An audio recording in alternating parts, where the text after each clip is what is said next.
This is an ABC podcast. Hello, welcome to The Music Show on Radio National. I'm Andrew Ford.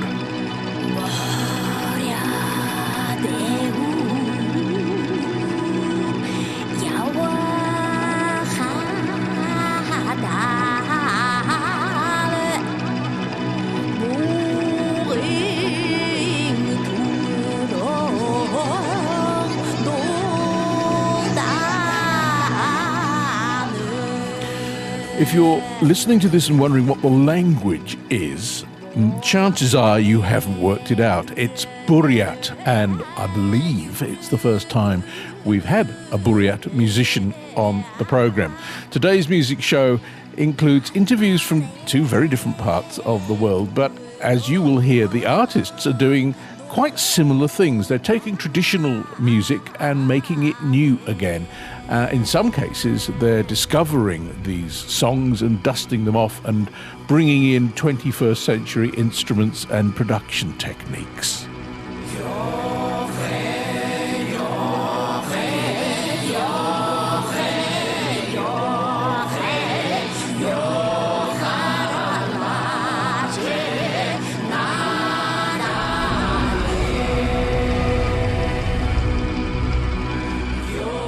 Later, we're going to meet Namgar Lakasaranova, who is singing here. She is based in Moscow, but she is a Buryat woman. The Buryats are a Mongol people, one of the biggest indigenous groups in Siberia, and Namgar, that's to say the band as well as the singer, Namgar have been arranging and performing traditional Buryat songs for most of the 21st century. They've just put out a new album. But we're going to start in Northern Ireland with the band True. They perform traditional and original songs in English, in Gaelic and in Gaelic, that's to say the Irish and the Scots languages, and they focus very much on folklore, but also the environment and perhaps inevitably politics. I spoke to two of the trio, Zach Troughton and Donald Kearney, and their debut album is called No Fixed Abode. It came out earlier this year. Here's a sample.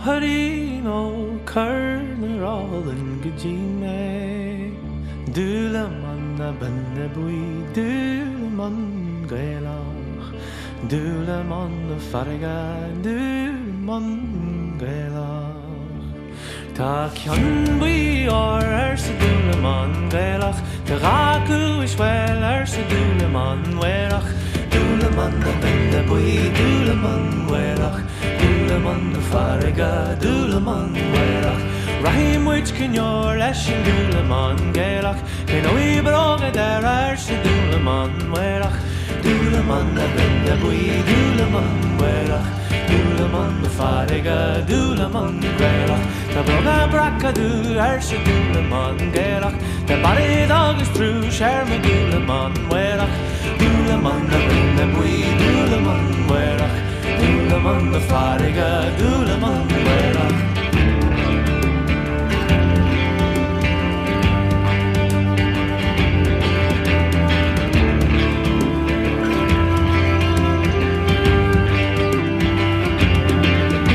Kutje Hatuna Chidar se Dulaman Werach Ik zie leden nie naar se Dulaman Werach Ni wayam Dulaman nie naar se Dulaman Werach Wel fudu imi lammi se Dulaman Werach Dulaman the Benda Bui Dulaman Werach Dulaman the Fariga Dulaman Werach Dulaman the Benda Bui Dulaman Werach Dulaman the Fariga Dulaman Werach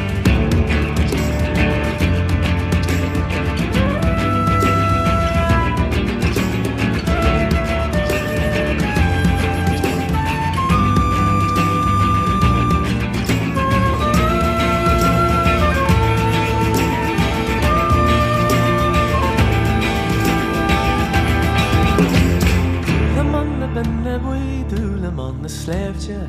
Dula man the faraga, dula man the deji, dula man the benabui, dula man goelach, dula man the faraga, dula man goelach, dula man the benabui, dula man goelach, dula man the faraga, dula man goelach. That's a traditional song called Dulaman, and it is performed by the trio True. And I'm very pleased to say that two of True, Zach Troughton and Donald Kearney, join me on the music show now. Welcome to the show. Congratulations on this album, No Fixed Abode. And maybe you could tell us something about the song we've just heard. Dulaman is one of the older songs in our set. It's actually in the Irish language, as you've heard. And it's a song about the seaweed sellers. So people who roam around the coast, usually the eastern coast of Ireland, and they would take their wares to the market towns of Belfast and Dundalk and Newry, and they would sell their seaweeds there, but they would also be on the lookout for young girls. And sometimes the story goes they would abduct these young girls and basically blackmail their farmer fathers. So there's real darkness, and I think that comes through in our arrangement. And do we know where the song comes from originally? I know that your trio, True, is from the north of Ireland. Is the song from the north as well? Yeah, the song was made famous by a Donegal band called Clannad, but it was collected in the Oriel, which is a very ancient kingdom in Ireland on the east coast. Kind of, if you know where the border is between County Down and Louth and Monaghan, it's kind of this old place which still lives on in culture and in the songs and in the stories. But as a physical place, you have to open your imagination. Speaking of which, opening our imaginations, tell us about the title of your trio. Well, when we were starting the band and beginning to write these songs and arrangements, through our research, we came across this trio called True, who were a trio of poet musicians in ancient Ulster who would travel around and share their stories for important occasions and things like that. And they were revered so much that they were almost considered gatekeepers to the other worlds, that they had these magical powers and these stories that came to them from the past and the future. We found that concept very inspiring for us as a trio. And so that's where we got the name from.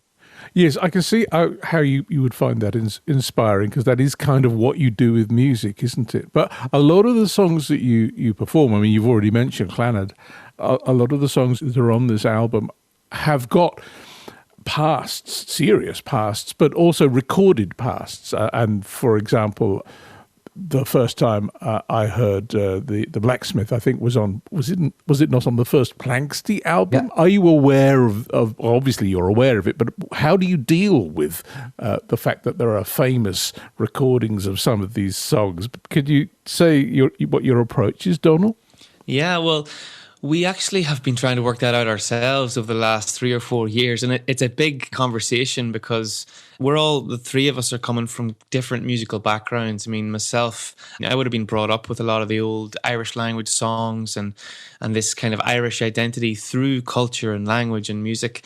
Whereas the two other lads, Zach and Michael, who plays drums and he produces most of the stuff in studio when we get round to recording, the boys wouldn't have been really engaged in that aspect of the culture on the island of Ireland, maybe a more British identity, more unionist identity, which didn't embrace all these old Irish, the sense of Irishness.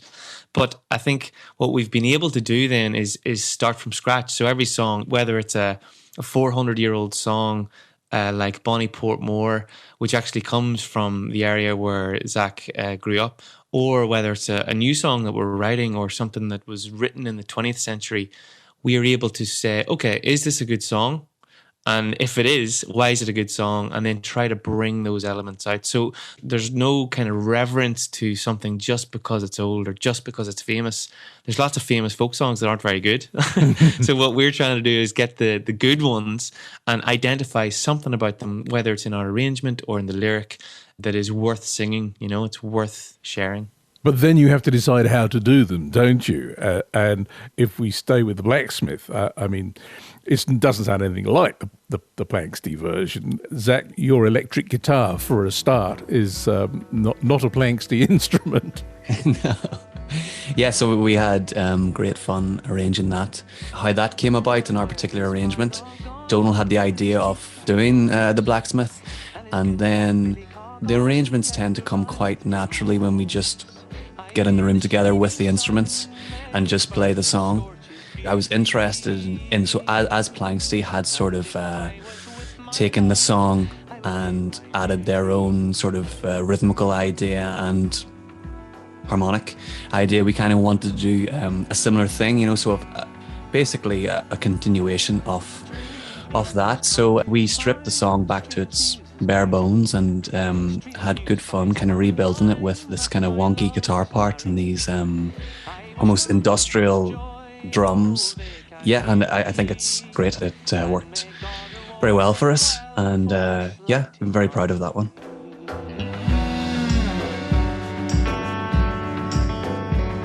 Don't you remember when you were there beside me and you said you'd marry me and not deny me? If I said I'd marry you, it was only for to try you. So bring your witness along and I'll not deny you. And a lot of what we tend to do actually relies on the influences that we grew up listening to, or something that we're maybe listening to at the time we choose to arrange a song. So I know that, Michael will be listening to a lot of Nine Inch Nails, and, we would listen to a lot of the Beatles when we're putting stuff together for some, really clear crystal vocal harmony, or maybe something a bit more rocky. Foo Fighters come in there, Red Hot Chili Peppers. So actually we're listening and relying on what we love, the musical influences that we love, to treat these old songs in a way that we want to play them. And realistically, that's all it is. We want to play them how we feel is right, and hopefully then there's an audience for that. And it's the harmonies, I think, that are perhaps one of the most striking aspects, because they seem to give these songs, these traditional songs, quite a new lease of life. Thinking, well, for example, the final track, the Robert Burns song, I Walk in O, is done a cappella. And it's the slowest, saddest version of this song I have ever heard. But it's also got gorgeous and unexpected harmonies. I walk in O, walking still and weary, sleep I can get none, for thinking of my dearie. This really is a heartbreaker every single time we do it.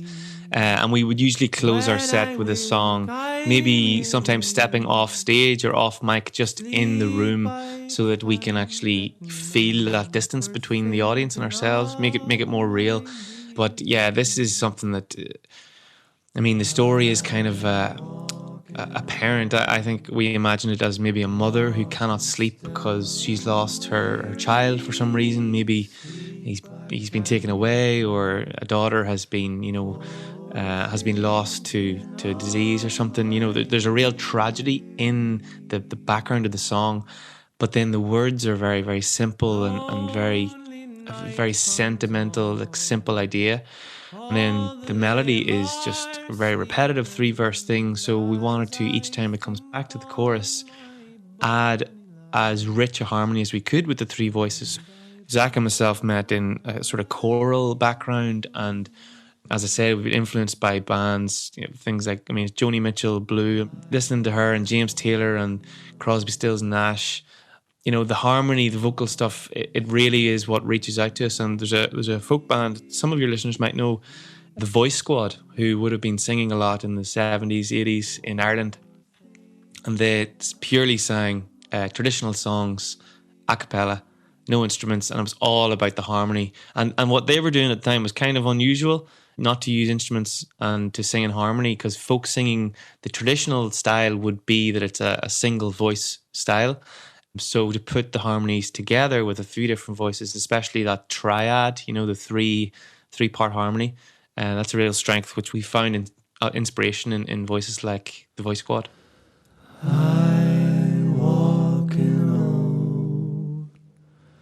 Walking still and weary, sleep I can get none, for thinking of my dear.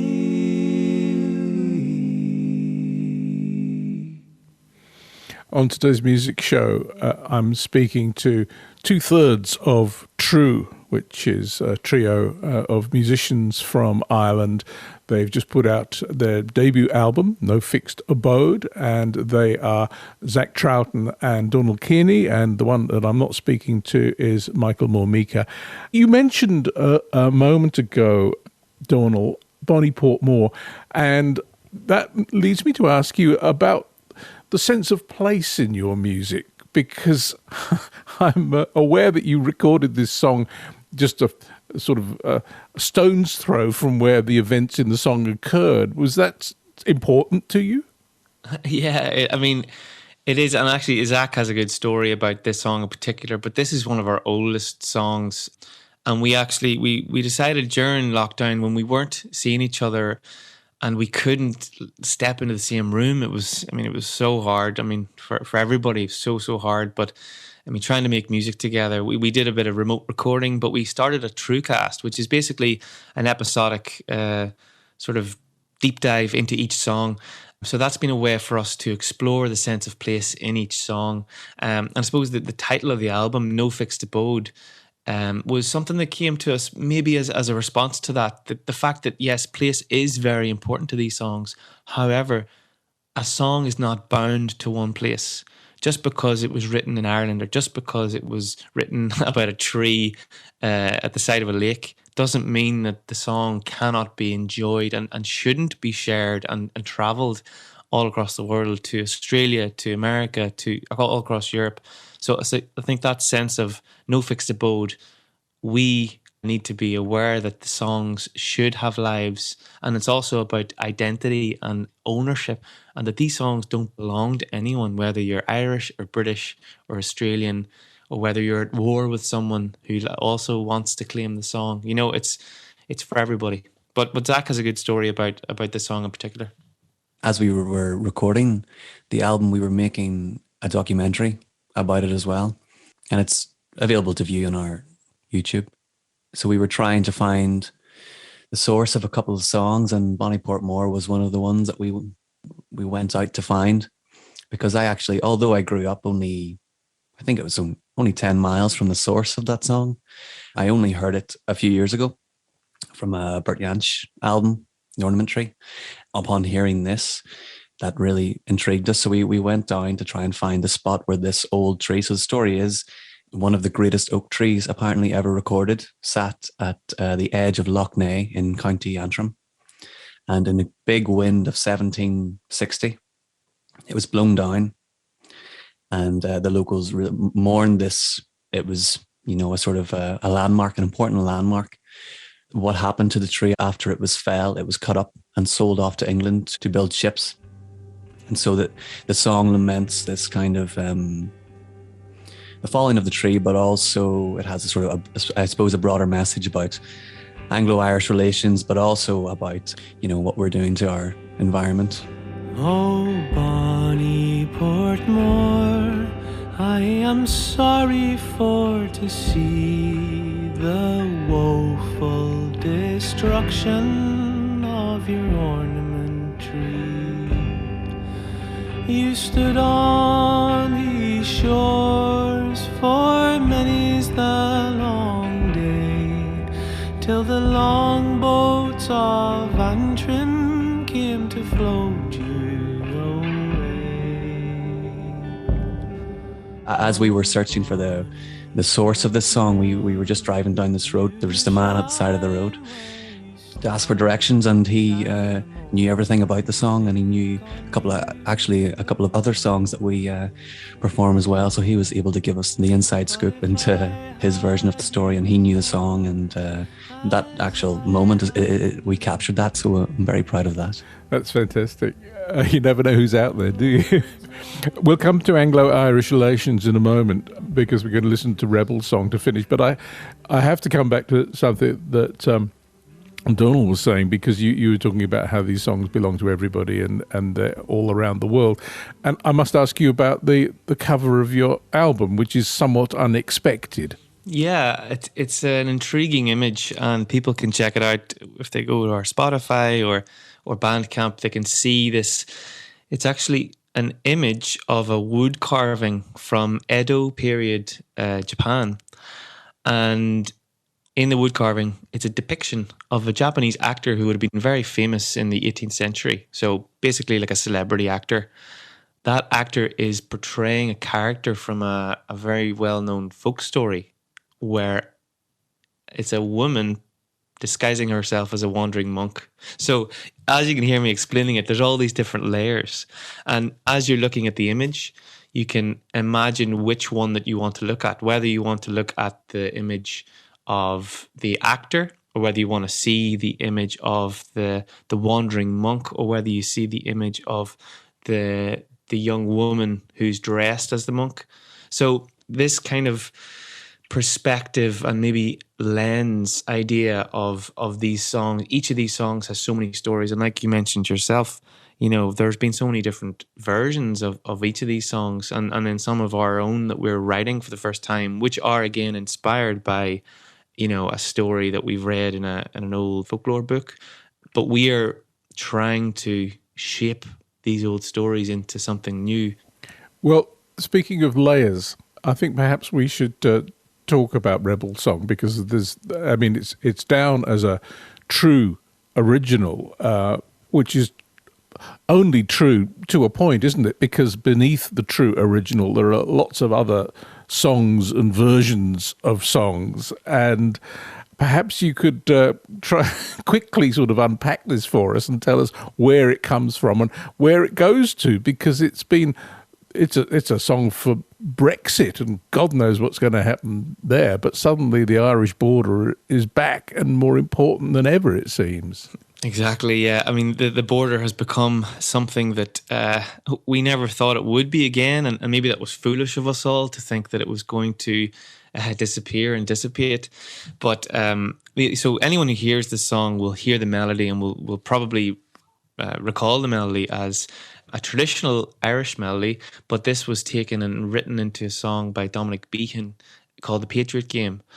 However, that version of the song was performed by the Clancy Brothers in the 60s, which Bob Dylan was a fan of. Bob Dylan heard the song. He wrote his own song, A God on Our Side, which was more of an anti-war Vietnam song. So what was originally a sort of Republican mid-20th century anti-British song became an anti-Vietnam song. So what we've done with this is chop and change a few lyrics, just kept a few of the lyrics, used the traditional melody, and added our own chorus and our own sort of musical ideas in the middle of the song to create something new. And I suppose, like you said, maybe it's an anti-Brexit song. It's about the fact that the border exists and there's a timelessness to it. It doesn't particularly exist in the now, but it mentions that people will become tired of complaining and they will eventually resort to violence. And this is something that unfortunately has been the way of the world for so long. And unfortunately, we believe that it might be coming soon, just with how everything's being handled here in the north. And it's a troubling time. And this song was maybe something we tried to create something maybe beautiful that has a very harsh message. Yes. Let's listen to the song. Thank you very much indeed for being my guests on today's music show. It's been such a pleasure to talk to you, and congratulations on the album. And I hope we talk again before too long. Thank you so much. Thank you so much. Oh, my name, it is nothing. My age, it means less. The country I come from is is caught in distress. Its name is disputed. Sure, it depends when you've cried. But the smoke at the border blows on both sides. On all these young rebels, this irony is lost. A beauty born terrible, and worse was the cost. Looking up at the stars, do they see flags that fly? Laying there in the graveyards with God on their side. Laying there in the graveyard with God on their side. With the speed of a flame, we are caught in the Patriot game.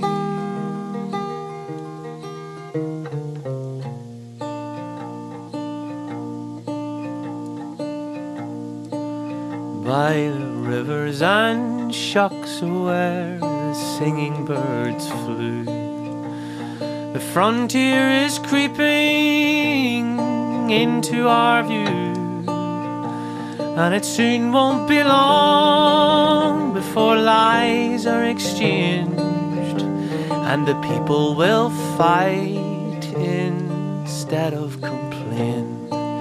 Yes, the people will fight instead of complain. With the speed of a flame, we are caught in the Patriot game. We are caught in the Patriot game. We are caught in the Patriot game. We are caught in the Patriot game. We are caught in the Patriot game.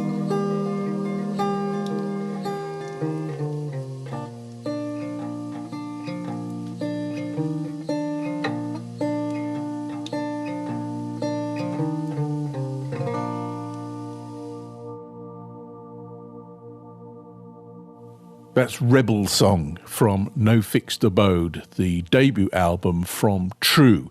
And you can check out their podcast. It's called TrueCast by True. It's on Spotify, and you can find out a lot more background about their songs there.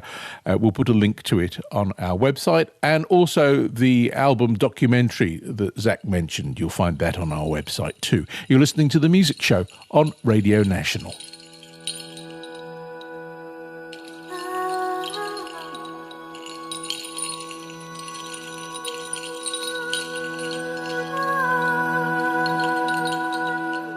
Now, we wanted to speak to Namgar Lkhasaranova. Namgar has a band called Namgar, and she is a Buryat musician, as I mentioned at the top of this show. She lives in Moscow, and her band manager lives in Stuttgart. She is also Namgar's translator. So, the other evening, in my home in the Southern Highlands of New South Wales, and producer Parnell in her home in Sydney, and our sound engineer Emrys in the ABC Ultimo Centre, also in Sydney, linked up with Namgar in Moscow, and Juliana, the translator, in Stuttgart, and we recorded the interview that you're about to hear. Before we hear the interview, of course, we must hear some music. Namgar, as I said, she grew up in a Buryat family in the tiny village of Kunkor, near the border of Russia, Mongolia, and China. And she first learnt to sing while herding animals, and she was introduced to traditional folk songs by her grandparents and her father. In the interview, you'll hear Namgar's voice in Russian and occasionally in Buryat, and of course you'll hear the sound of Yuliana Volosh, who is translating as well. We're going to start though with the traditional wedding song. It's from Namgar's new album, Nayan Navar.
If you want to ride a good horse, that comes from the album Nayan Navar, and it's the work of Namgar, which is the name of the band, but Namgar Lakhasaranova is my guest on today's music show.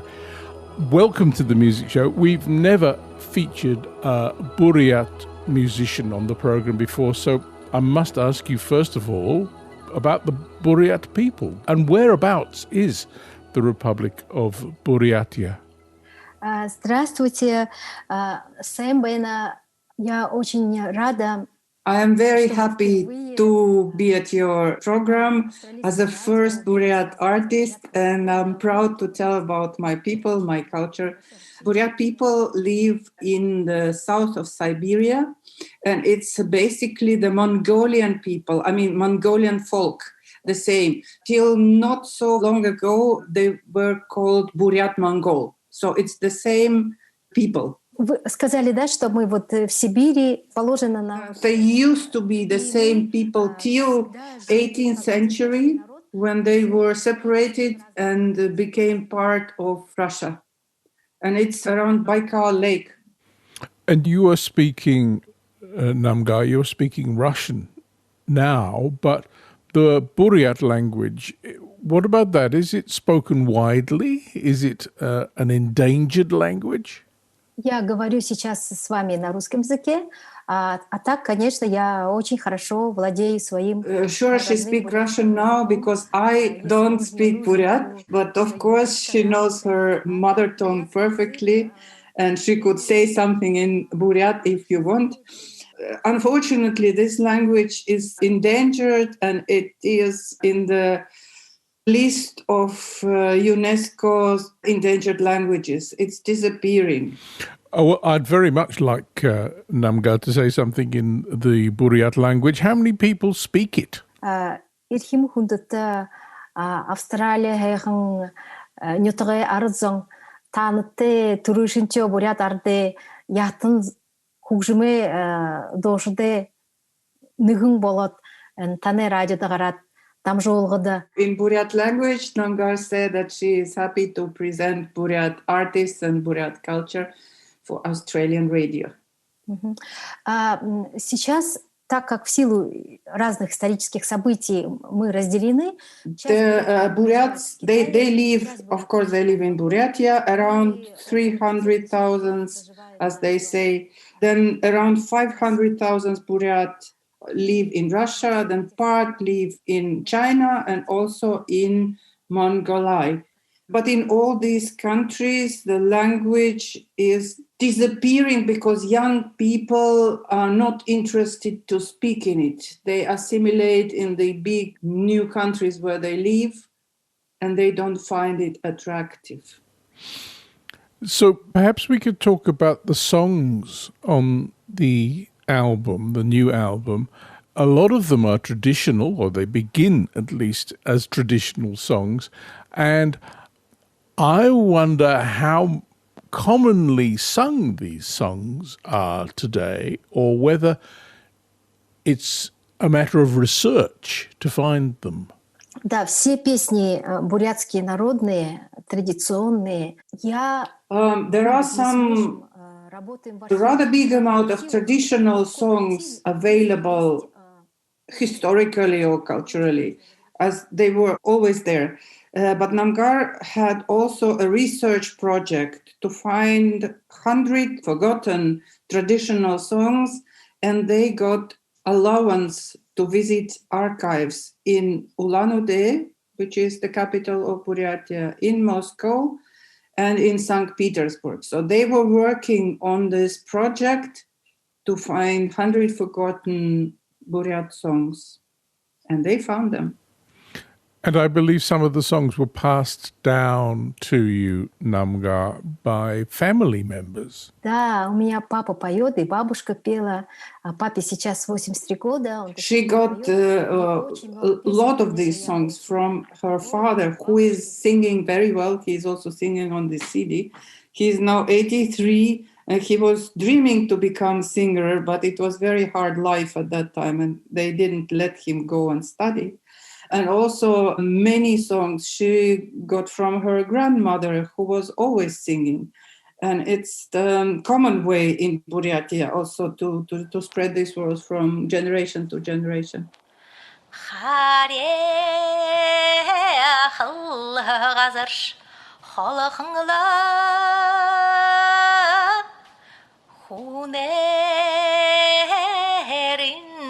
Золголың яварегел Жарахың авараш тарағанғалай жаларын шатыңғолың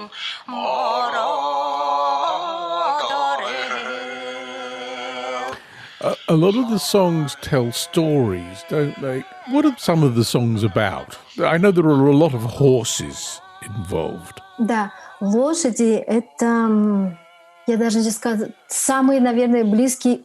The horse is the most respectful animal for Mongol Buryat people. It's the main friend, and they couldn't imagine life without them. And also an instrument, morinhur, which looks like a small cello. And there is a legend about this instrument. This instrument has a deck in the shape of a horse head, the upper part of this instrument. So it was a legend that it was a beloved horse of one Buryat. And when this horse died, the guy was so sad that he made instrument from wood, and he used the horse tail hair for the strings and made it the shape of the horse head, and this instrument sounded like a horse.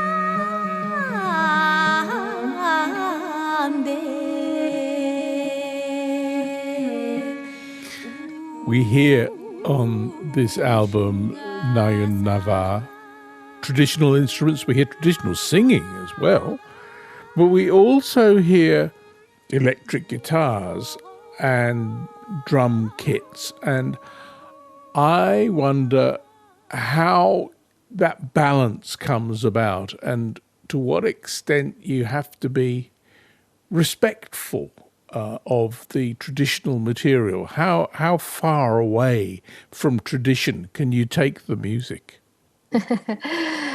Да, вообще, да, это нужно чувствовать, я думаю. Of course, it's the matter of feeling and intuition.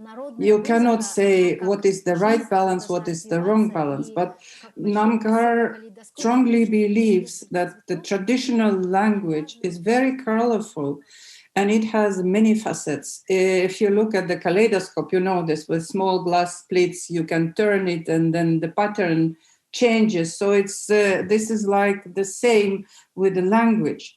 And also she remembers story when she was small kid and attending some concert of traditional music. And when the artist is singing the song for an hour without any emotions, without any color or passion, just delivering this piece of culture, it's very boring for kids. And also, and for her as well, it was, as this language is disappearing and young people are losing interest to it, they want to make it attractive to them.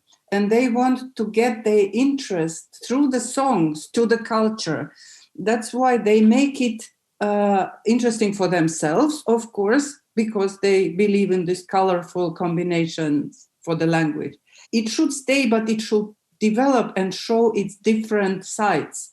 And they are very happy when young people come to them after the concert and ask, oh, that song, these songs were great. What are they about? So this is the mission, actually. So they are on mission.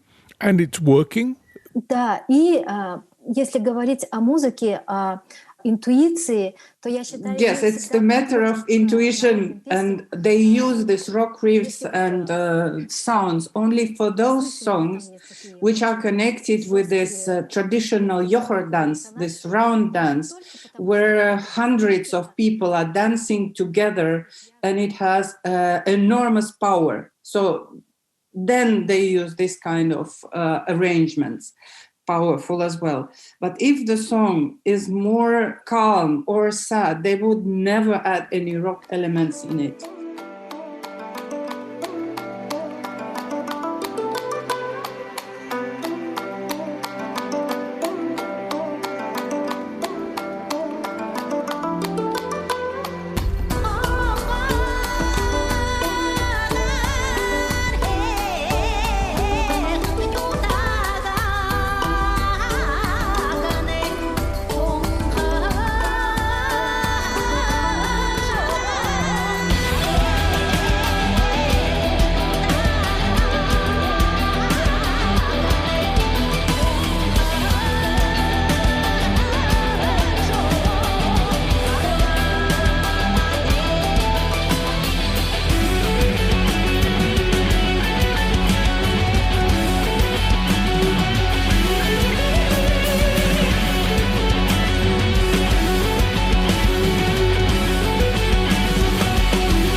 play festivals all around the world, Namga, and when you play this music, are you, in a sense, doing the same thing for your audiences that you would do for the young musicians who listen to you in your own country? Are you trying to take the Buryat language to the world? Да, культуру, язык и, наверное, особый дух. When they perform, they want to share the proud feeling of their nature, of their traditions, of how people approach nature in Buryatia. Also, they are sharing the language, which they are very proud of. So it's a very complex thing. I've got one more question, which actually goes back to talking about the Buryat language.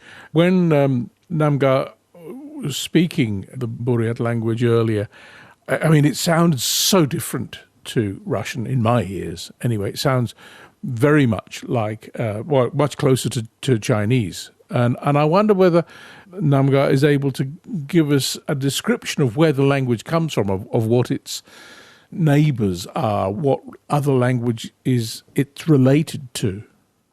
Относится к группе алтайских языков, монгольских. Okay, it's Altai language group, and it's the same. Basically, it's the same as Mongol language. Maybe the small difference as dialect, but there are only 3 groups of nationalities who speak this language. It's Buryat, it's Mongol, and Kalmyk people. It doesn't have anything to do with Russian at all. It's totally different. We've spoken on this program before to Tuvan throat singers, and I just wonder whether there's a connection there, with a cultural connection with the Tuvan people. Мы соседи. У нас культурные традиции совершенно. Yes, the language is different. They have Turkic based language, but they have very similar traditions with Tuvan people, and also some costumes, traditional costumes are similar. Oh, that's very interesting. And also, most of their songs are about horses, as I recall, so there's that as well. Yeah, because both nations are nomads, and horses for nomads are most essential animal. Of course. Thank you very much indeed, Namga, for being my guest on the music show. It's been such a pleasure to talk to you. And thank you, Juliana, for translating for us. My pleasure. Спасибо большое, я очень-очень рада. Thank you very much. I'm very, very happy. Maybe could I ask you to say goodbye in your language, in Buryat? Да, скажу, да. Эльхим хундата Австралия гурнехит таныта тиры холы хайхын нютыкты баяхын арыз онда гылхэн хайхыне ені хату сакты бұйын элур инхие. Listeners of Australia, thank you for having us. Take care of yourself in these very difficult times. And I was very happy to talk to you. And stay safe. Goodbye. Thank you. Thank you.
We're listening to Namgar's arrangement of another traditional Buryat wedding song, Orda Ula, Southern Mountain.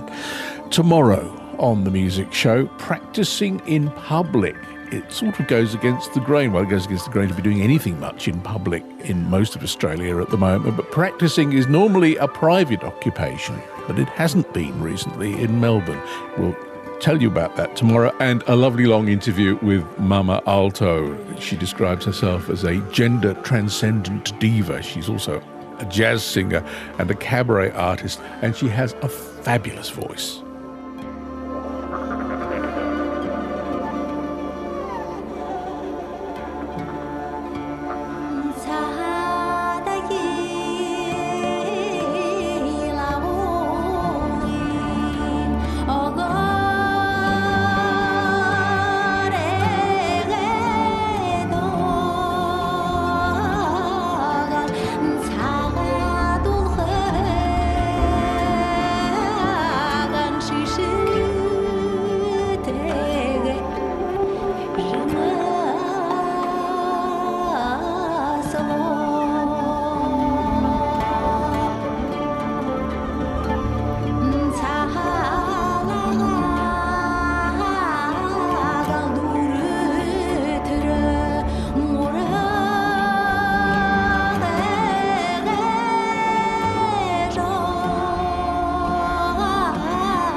You've been listening to an ABC podcast. Discover more great ABC podcasts, live radio and exclusives on the ABC Listen app.